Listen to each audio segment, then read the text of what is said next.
OFW Help Desk ang Iloilo City LGU hugot nga nagamonitor sa kaimtangan sa mga Ilonggo OFW sa Israel. Sa Negros Occidental, himata sang caregiver nga ginapahayag missing sa Israel. Wala sa gihapon sang impormasyon sa iya kahimtangan. Yari ang balita.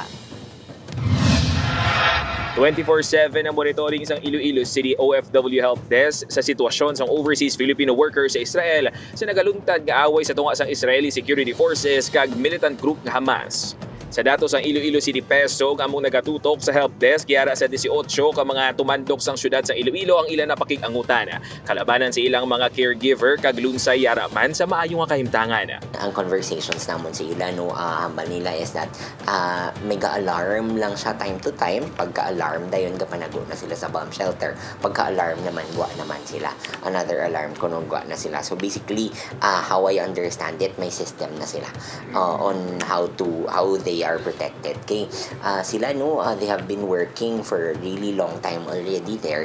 So do kabalo na gid sila guro ko na nung sitwasyon. Suno sa PESO, halos tanan nga mga OFW nga ilan na pakig-angutan ang mas ginapili nga hindi na lang magpauli bangod man sa ilang obra sa Israel. Sa piyak sining bukas man ang city government nga magbulig sa mga OFW nga luyag nga magpauli. Sa 18 ka mga OFW nga nakontak sa Iloilo City PESO, 4 ang yara sa areas of conflict o kung red zone areas o kung 30 to 40 minutes sa gadalutaran sang kinagamo. Ang nabilin ang yara naman sa hilway nga lokasyon apang padayon pa ang ginapaalerto. Samtang wala sige hapon sang update ang pamilya sang Negrense caregiver nga si Loretta Alacre sa kaimtangan sini sa Israel. Si Loretta ang gitpahayag nga nadula matapos ang ginsalakay sang Hamas ang isa ka music festival sa Southern Israel. Suno sa utod ni Loretta, nagpangayo naman sila sang bulig sa Department of Migrant Workers agon nga mas mapadasig pang pagpangita sa iya.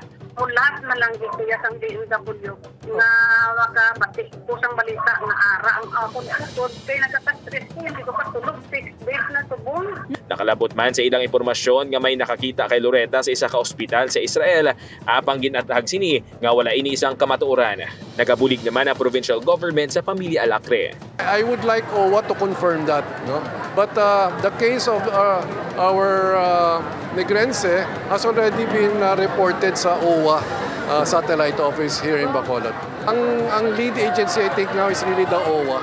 Nagapanawagan naman ang gobernador sa ibang pagid ng mga Negrense nga may himata pa sa pungsod Israel nga magpakig-angot sa help desk ng probinsya and hamtang sa sulod sa Kapitolyo Probinsyal. John Sala para sa GMA Regional TV Early Edition.